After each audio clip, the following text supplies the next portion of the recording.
Hey guys, so I am out here at the junkyard, and I came across a Ford E450 Shuttle Bus. Looks like it had the Power Stroke diesel in it. So I have been on the hunt for converting my bus that we have, which is a school bus, into a RV, so our Skoolie. But one thing that really bugged me was driving it home 300 miles and not having cruise control. So this bus has cruise control. You can see it's got the knobs there. It's got a very nice wheel. It's just the airbag probably will need to be swapped out for mine. Someone's already taken the engine out of it. It actually has the handicap doors, which I might possibly attempt to get. It's got rear AC. It's got the rear heater control, or AC control, which I'm probably going to grab to convert mine. So yeah, today I am going to be removing the steering column, and then we're going to be replacing it in the school bus. So just wanted to do a quick walk around of the bus. It looked a lot different online, but somebody has obviously gotten to this one. If I have some time, I may actually even grab the handicap doors, just because it might be a possibility down the road for ours. So here we go.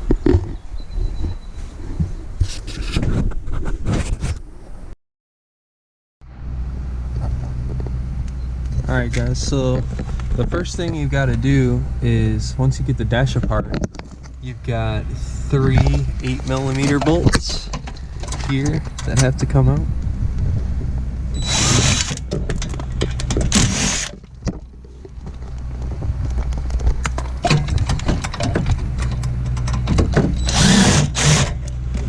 It's going to take off this bracing right here, which will be very easy to get to the column from that point.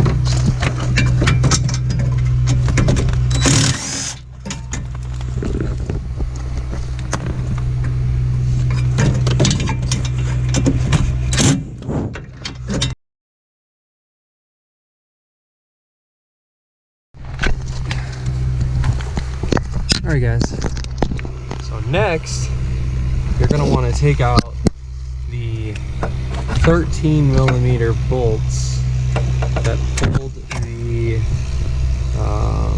steering column in. Right here you can see I have already taken the nut off of this side, and then there's another one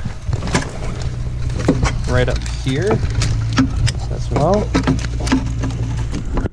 You can see that I have the nut loose right here. I just gotta take it off by hand. Then there is another one right here, as you can see. So I've got those loosened, and there's another one right here. So that's a 13mm.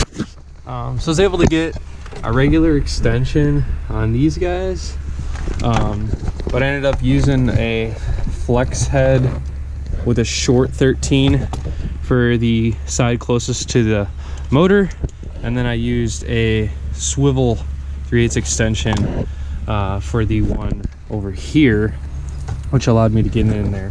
Again, these are just Harbor Freight tools with a Craftsman extension. So that is the 4 bolts that'll drop the column. Oops, sorry. Yeah, so the next step that we have here is going to be removing the linkage, which is connected down below. So you're going to want to pop this off with a little trim tool, and that will release that section of the column. So now that it's loose and you've got your 4 bolts that we're holding the column in, it actually drops down nice and easy. You can see there, put the flashlight back there, I've got the linkage loose, And now all I have to do is take off a couple connectors, and you guys can see here there's the rag joint, or the U-joint, that's what they call it. So I just need to take that bolt out and I should be able to pull the column.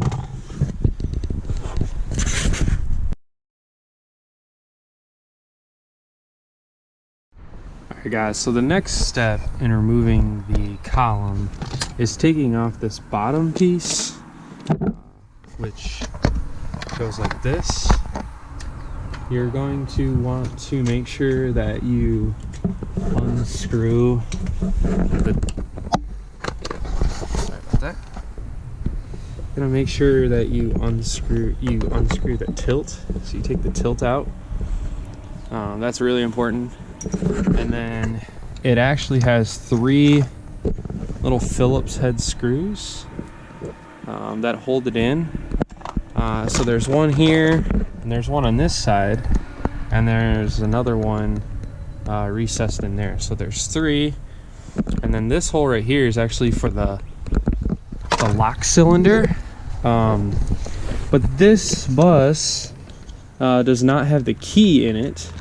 So what I'm gonna do is, in order to release the electronic harness or the column, I'm just gonna lift it up and undo the pins here with a screwdriver, and we should be able to get it loose that way I can actually remove it once I get so this is the last piece that I need to do electronically, and once I get these out, which is going to be hard to do one-handed, so this is for the turn signal stock, which you can see it's actually broken, and then there's a wiring harness up here, which I'll just pull those, and then I can actually move back to the bolt for the rag joint, and then I should be able to unplug this thing. So stay tuned.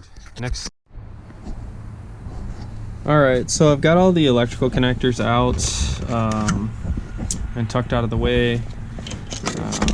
I made sure to retain the shift linkage. Being that this car is already like really tore up, I ended up just cutting a lot of the wires that go to the column. So at this point, I'm actually ready to get underneath the dash and work on the rag joint bolt, which I'm going to go ahead and start doing that now. So that should be the last piece of the puzzle.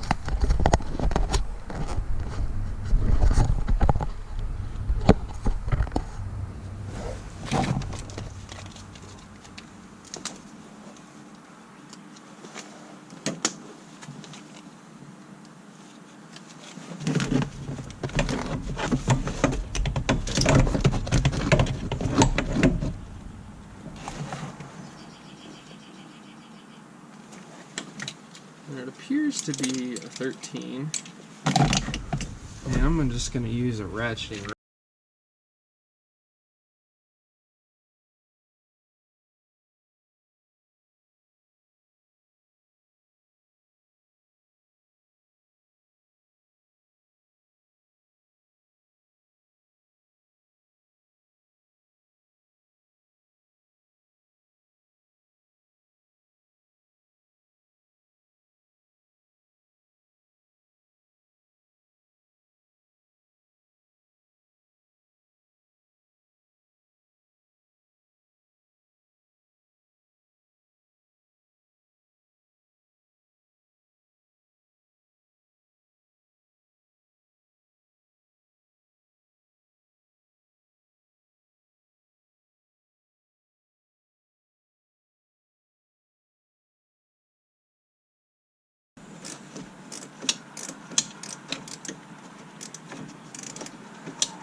She's finger tight,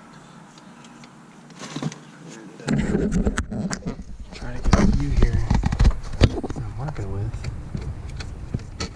So here's your bolt that holds in the steering rag joint. Goes out to the end of the steering shaft.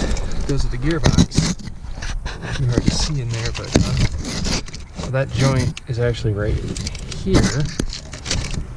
You can see it through this vantage point. So now all I gotta do is give it a good crack with the hammer and it should come right out.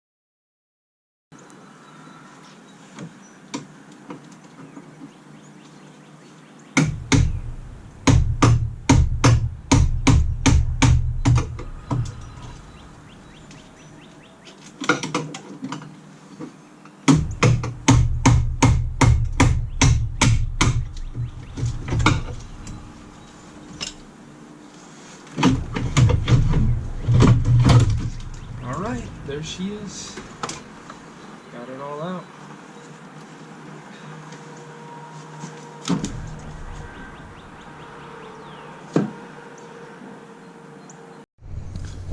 All right, just to recap here, guys. Your steering shaft on the Ford definitely goes down right in here. Okay, you can see that. Is where that 10mm pin goes through, and that goes through the firewall. Here's your 4 bolts that hold the steering column in, and then this is the selector that goes on the back of that. And you'll notice that I had to spend some time popping this thing out of here at the end because I forgot to do it initially when I popped this side off. You got all your connections here for the column. And one thing extra that I'm going to grab actually is this here, which is what I believe is the signal to the cruise control itself, the fly-by-wire unit. I'm going to grab it just in case. I just don't want a chance coming back here and this bus is gone, so I'm going to go ahead and grab that, and I should be done with this bus.